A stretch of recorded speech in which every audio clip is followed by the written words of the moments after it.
తెలంగాణ వ్యాప్తంగా హైడ్రా అనే ఒక కార్యక్రమం తెలంగాణ ప్రభుత్వం మా ప్రియతమ నేత తెలంగాణ ముఖ్యమంత్రి వర్యులు రేవంత్ రెడ్డి గారు ఈ కార్యక్రమాన్ని తీసుకోవడం జరిగింది. ఈ కార్యక్రమం యొక్క ముఖ్య ఉద్దేశం హైదరాబాద్లో ఉన్నటువంటి మూసీ పరివాహక ప్రాంతం శుద్ధి చేయడానికి. హైదరాబాద్లో వర్షాలు పడితే మరి ఎక్కడికక్కడ డ్రైనేజ్ వ్యవస్థ అంతరించిపోతూ ఉంటుంది. అలాగే డ్రైనేజ్ వ్యవస్థతో చాలామంది ఇబ్బందుల పాలవుతూ ఉన్నారు.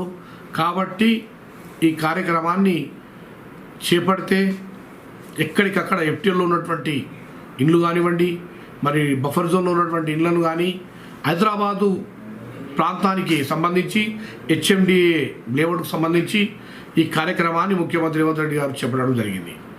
ఇది ఎంతోమంది ముఖ్యమంత్రులు చెప్పడం జరిగింది, మరి కానీ వాళ్ళ వల్ల కాలేదు. మరి ఈ కార్యక్రమాన్ని ధైర్యంగా ఈ కార్యక్రమాన్ని సక్సెస్ చేయాలి. నా కళ నెరవేరడానికి ఈ మూసీ పరివాహక ప్రాంతాన్ని శుద్ధి చేయాల్సిన అవసరం ఉందని చెప్పి మా రేవంత్ రెడ్డి గారు పదే పదే చెప్తా ఉన్నారు. కాబట్టి మిత్రులారా, ఈ హైడ్రాకు సంబంధించి ఎలాంటి అపోహలు పెట్టొద్దు. ఎవరైతే ఇండ్లు కూలగొట్టడం జరుగుతుందో ఆ కూలగొట్టిన ఇండ్లందరికీ కూడా విల్లాలకు కానివ్వండి, ఇండ్లు కానివ్వండి, పేద బడుగు బలహీన వర్గాలందరికీ కూడా ఈ కాంగ్రెస్ ప్రభుత్వం ఇందిరమ్మ రాజ్యం ఖచ్చితంగా న్యాయం చేస్తుందని చెప్పి సందర్భంగా తెలియజేసుకుంటూ, అలాగే ఈ హైడ్రాకు సంబంధించి హెచ్ఎండిఏ పరిస్థితి వరకే ఉంటుంది. ఇది ఓఆర్ఆర్ వరకే పరిమితి ఉంటుంది. కాబట్టి ఇది పదే రంగనాథ్ సార్ గారు తెలియజేయడం జరిగింది.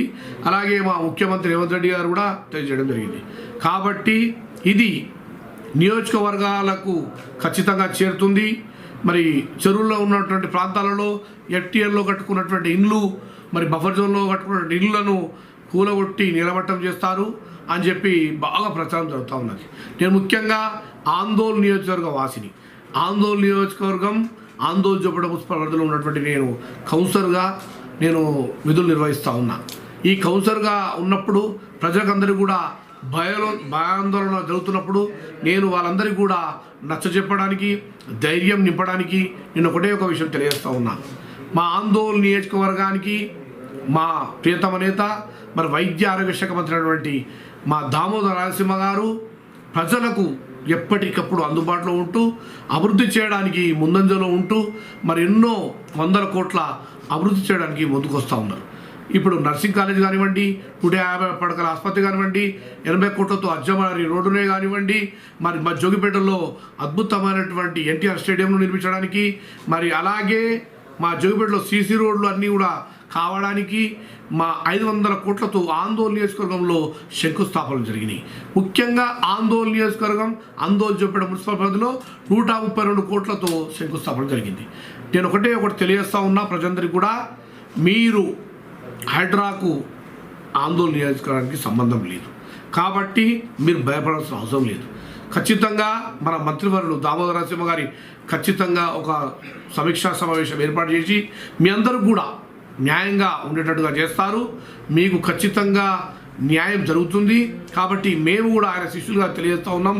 ఈ హైడ్రాలో ఒకరిద్దరు మరి వాళ్ళ ఎవరైతే ఇండ్లు కూలగొట్టబడుతుంది అని చెప్పి భయాందోళన సృష్టిస్తూ వాళ్ళ దగ్గర డబ్బులు గుంజుదామని ప్రయత్నం చేస్తూ ఉన్నారో వాళ్ళకి ఖచ్చితంగా ఒకటే తెలియజేస్తూ ఉన్నా, మీరు ముందుకు వచ్చి మరి ప్రజలందరూ కూడా భయాందోళనకు గురి చేస్తూ ఉన్నారు.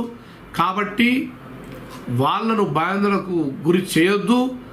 ఏదైతే వాళ్ళు ఇల్లు కట్టుకున్నారో లక్షల కోట్ల రూపాయలతో ఇల్లు కట్టుకున్నారు, పేద బడుగు బలహీన వర్గాలు అయితే ఆ ఇల్లు పోతే అప్పుల పాలవుతారు.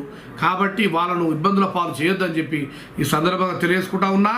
వాళ్ళకు కూడా నేను హెచ్చరిస్తూ ఉన్నా, మీరు అనవసరంగా లేనిపోని ఇక్కడ మీరు అపవాదం సృష్టించొద్దు. ఇక్కడ హైడ్రా అనేది మనకు సంబంధం లేదు.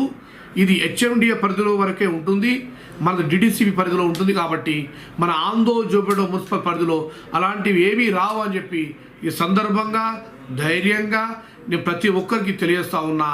ఈ విషయంలో మీ అందరికి ఏం జరిగినా కూడా మేమందరం మీ వెంబడే ఉంటామని చెప్పి తెలియజేసుకుంటూ, మా ప్రియతమ నేత వైద్య ఆరోగ్య శాఖ మంత్రి దామోదర రాజసింహ గారి దగ్గర కూడా ఈ విషయాన్ని మేము తీసుకెళ్తాం.